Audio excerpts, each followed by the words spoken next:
Married at First Sight, hashtag MAFS, is trending, but nobody's talking about the real reason why this show is important. The real drama has to do not with the chemistry or the love, but with the money. We got to talk about the money. The number one reason that couples get divorced is over money. The number one reason couples argue is over money. On the show, we've seen couples fight over clothing budgets, having different views on spending. When you meet somebody, when you build a life with somebody, money is the number one source of that relationship stress. 70% of couples argue about it at least once a month. People who argue about money weekly are 30% more likely to divorce within 5 years. Whether it's spending habits, debt, or what enough money looks like, money ends marriages, even marriages from Married at First Sight. I recommend this. If you're dating somebody, if you're getting serious, you sit down with them and you say, what do you like to spend money on? What would you not be caught dead spending money on? How much debt do you have? How much interest is on that debt? And this conversation doesn't sound very sexy, but it will save you a lot of pain down the road. Do you like to save? Do you like to spend? Sure, it's awkward for the first 10 minutes, but you become better acquainted with each other. You find out, who am I really dating?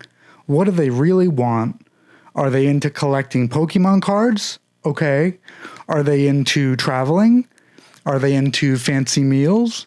Are they into buying Gucci designer clothes? Being broke and resentful is not so sexy. Being in love and transparent about your finances and knowing what your partner likes to spend their money on, now that's sexy. And talking about money with your partner is not just about how much do you spend, how much debt do you have. There are going to be things where you disagree with things they like to spend on. For example, maybe your partner likes buying Pokemon cards, and maybe you think that's the dumbest waste of money in the world. But if he makes money, he's allowed to have a hobby. Just like your hobby can be buying clothing. It's not what you do with the money that matters. It's how much of the money goes toward that thing. So if somebody came to you and said, I've invested 1% of my money in baseball cards, it's fine. But if somebody came to you and said, I invested 90% of my money in baseball cards, you would be like, this person's insane. It's about volume. Similarly, your partner might like wearing designer clothes.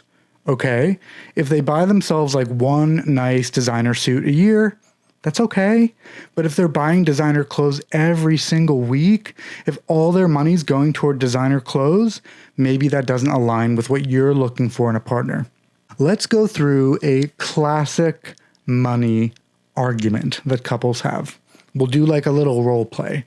So partner A comes home and is like, babe, you bought another skirt from Bloomingdale's. And partner B's like, yeah, I thought it looked nice. And partner A is like, well, it does look nice, but don't you have a million skirts? And she says, well, yeah, but don't you have a million Pokemon cards? And the fight begins. Yeah, well, my dresses look nice, and I like to look nice. Your Pokemon cards just gather dust. That's just junk. You're addicted to retail shopping. You can't stop buying dresses. This is ridiculous. You have so many dresses that you've never even worn. And this fight has to do with not setting proper financial boundaries. It's not reasonable to say to your partner, you're not allowed to engage in this hobby that brings you joy whatsoever. That's not reasonable. But with financial boundaries, we can say, okay, how much is fair for us to spend on our hobbies? How much is fair for you to spend on your dresses, for me to spend on my Pokemon cards, maybe as a percentage of our income? And then let's actually stick to that.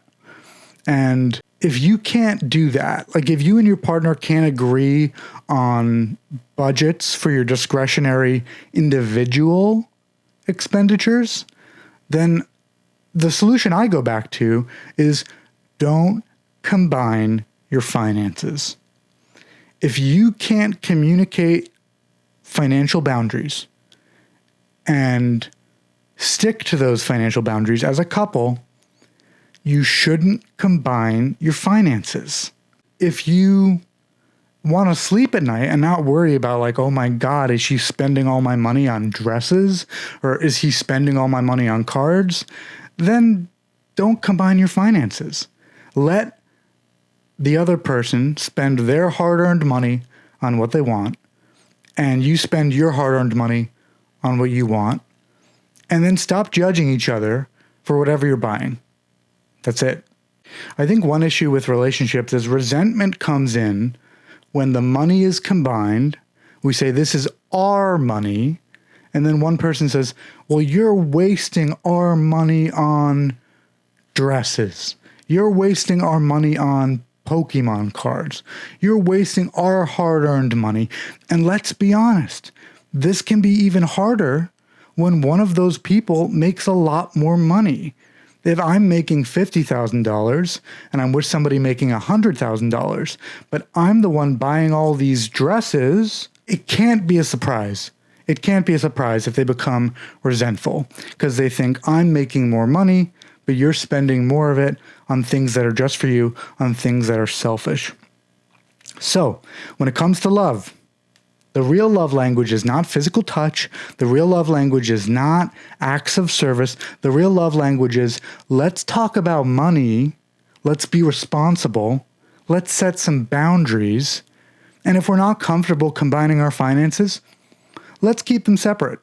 People think that keeping their finances separate from their partner, different bank accounts, means you don't trust me. You don't trust me. You don't trust me with our money. And that's not always the case. Sometimes that may be true. Sometimes maybe your partner doesn't trust you.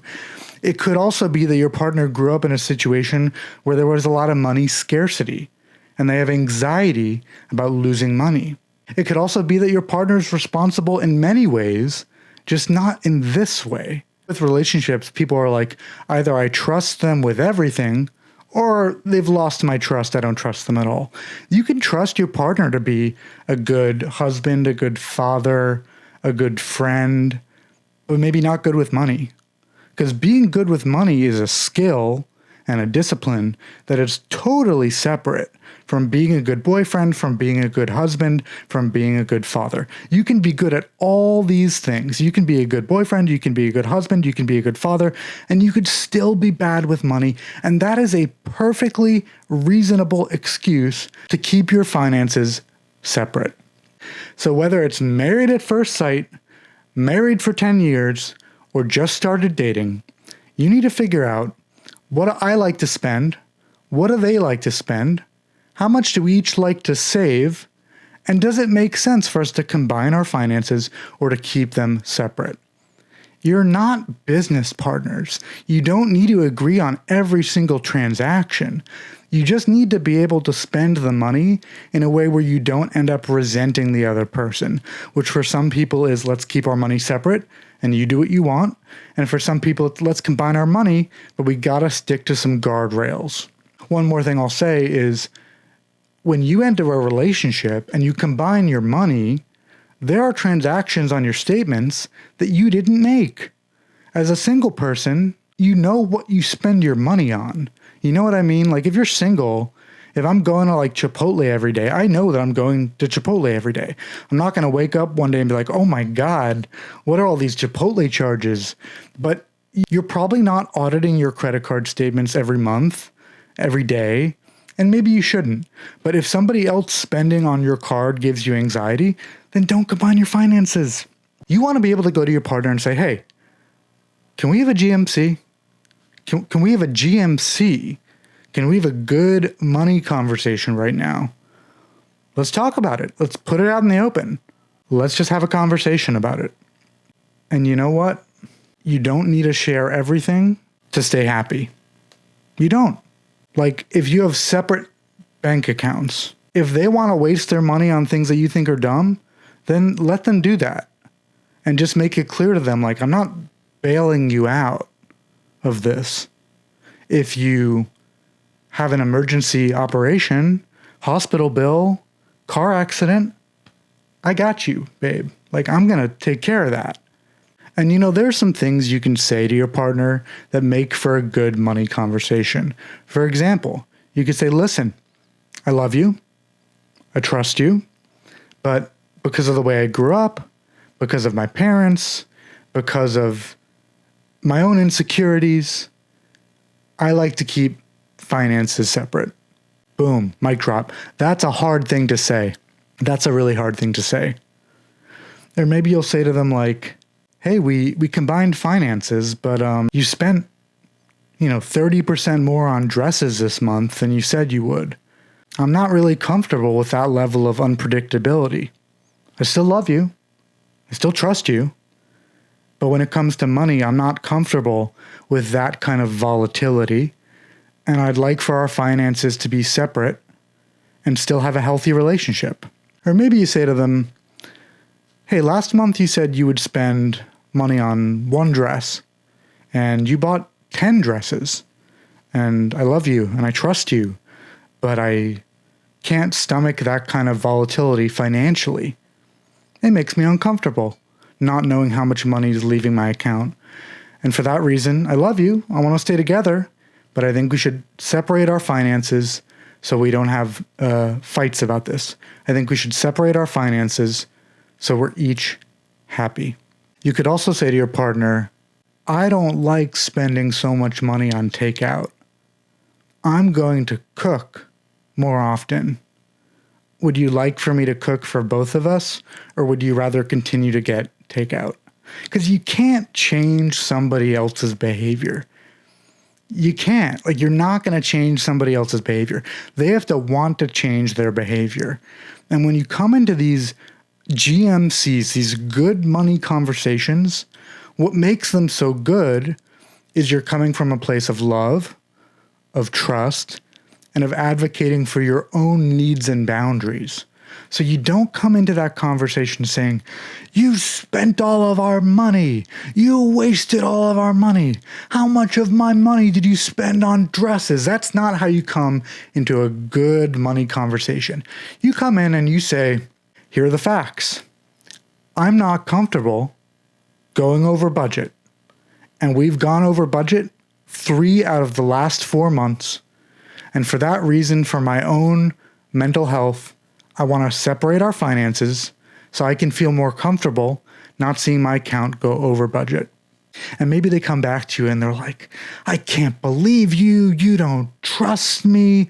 You're exaggerating. Well, the great thing with finances is there is actually no exaggerating because there are receipts for everything. I mean, if anyone says to you during a money conversation, you're exaggerating, you could just say, hey, let's look at the receipts. Not in a mean, defensive way, not in a critical way, but let's look at the receipts. Because maybe I misremembered, maybe you misremembered. Like, let's just take a look at the numbers and see, like, where's the money going? Maybe both of us will be surprised. Let's make a cup of coffee. Let's put on a nice background TV show like Love Island, and let's just look at the numbers together. We can put them into AI or whatever we want, but let's look at the numbers together. A good money conversation can start from a place of, this is what I want, this is what I need, this is what I need to stop to feel comfortable. Or it could just start from a place of curiosity. It could just be like, hey babe, how much do you think we spent on takeout last month? Oh, I don't know. Let's take a look. We take a look, we have our coffee, we drink our coffee. Oh, wow, we spent way more on takeout than we thought we did. So now we're at a crossroads. Do we both scale back on takeout? Do we separate our finances? I think what's important is people commit to things that they have no intention of doing because they want to get along. They don't want conflict. And so if you say to your partner, like, hey, I think we should spend less on takeout, maybe they will say to you like, oh, I agree. I think we should spend less on takeout. But a month later, they're getting McDonald's again every day, and you're angry, you're frustrated. And instead of accusing them or being mad at them, just say like, listen, I want to get off of takeout. You're still on takeout. Fine. I want to separate our finances so I can feel like I'm making progress toward this goal. If you also want to make progress toward this goal, come with me. I'll cook for both of us. It's also important when you have these conversations to make sure, is this conversation really about money? Like if your partner says to you like, oh, there you go again, getting a triple burger again, 5th time this week. You could just say to them like, hey, what's the problem with that? Is it the money? Is it the weight gain? Are you worried about my health? Are you concerned for me because you care about me and you want me to be healthy so we can live a long time and so we can date and get married and be together a long time? Is that what it's about? When somebody brings up something about money, maybe it's not a GMC, maybe it's not a good money conversation, but when somebody brings up something about money, instead of saying, that's not true, or instead of saying, I don't believe that, the best way to respond is with a question. So, you buy too many Pokemon cards. I buy too many Pokemon cards? How many cards is too many? I don't know, but you buy too many. What's the problem with buying these cards? Is it the money? Is it too expensive? Is it, the look of it? Are you embarrassed that, I'm buying cards as an adult? What's the problem with it? Well, you just buy too many. Like nobody needs that many cards. Well, it brings me joy. Yeah, but why do you need so many? What amount of cards would make you more comfortable? I don't know, just less. I want to meet you where you're at, and I want us to both be happy. But I don't know how to do that if I don't know how much is too much. Another conversation. You always buy the steak. I buy chicken and water, and you're getting steak, you're getting dessert, you're getting soda, you're getting wine. I mean, you spend way more when we go out to a restaurant. I spend way more when we go out to a restaurant. Do you feel resentful for having to subsidize what I'm getting? Do you feel jealous? Do you feel concerned about my health?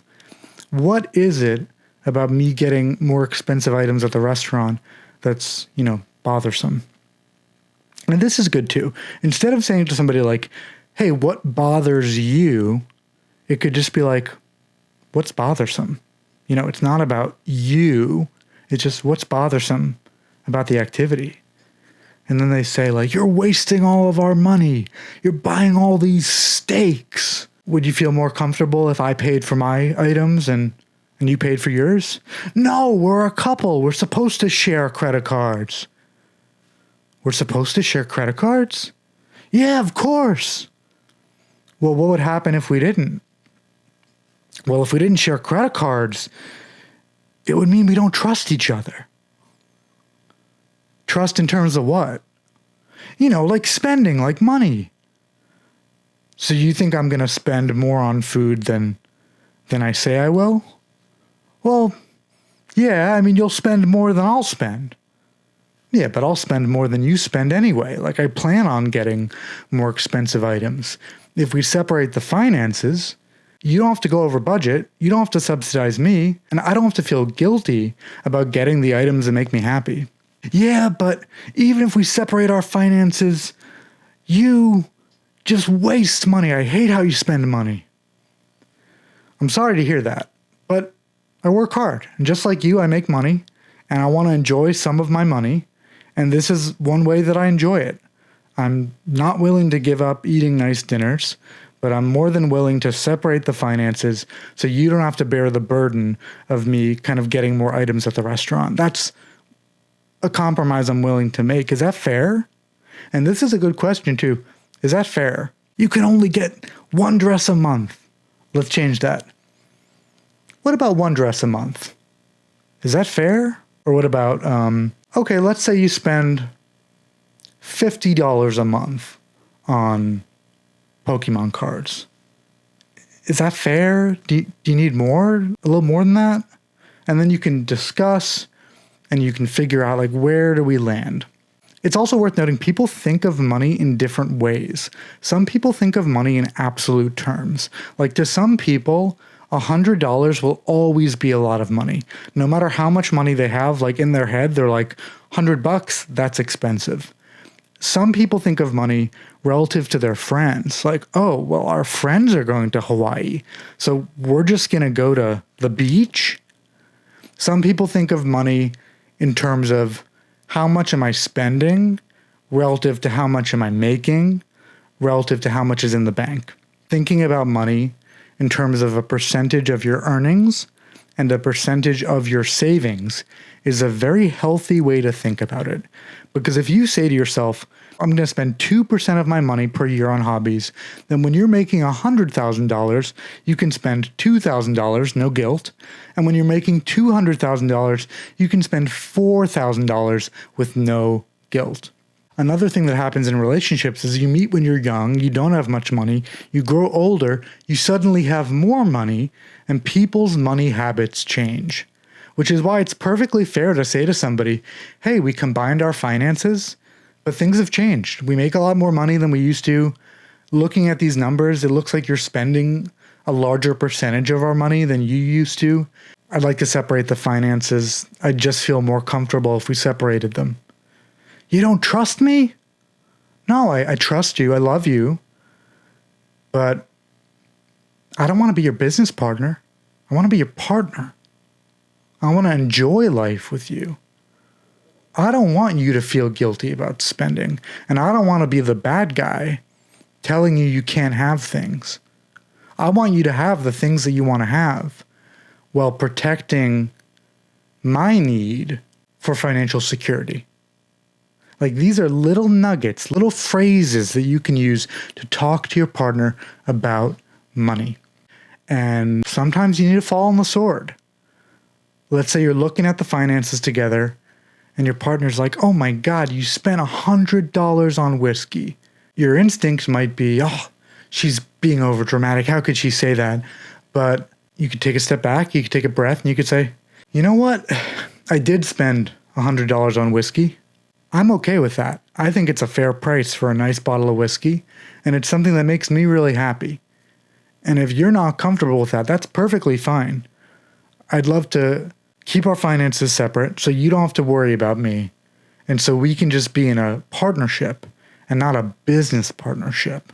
I think, just to close things out, it's just important to remember that you can't make people change their behavior, and money is very much linked to behavior. We buy things that we think will make us happy, that we think will give us the most utility. And you're not going to agree with everything your partner buys because those things might not make you happy, or those things might not give you a sense of fulfillment or utility. And so you just need to figure out, like, what do I need to feel okay about the money? Does that mean combining it, separating it, combining some of it? One of my favorite sayings is, you don't look in your neighbor's bowl to see if they have more than you. You look in your neighbor's bowl to see, do they have enough, right? And I think this is true in all relationships where it's like, what if instead of money conversations being about what did you spend, what if the conversations were like, hey, what do you need? Would it be helpful if I helped chip in to get you a heating pad for your stomach? Would it be helpful if I chipped in a little bit to get us more healthy food, to get us being nutritious again?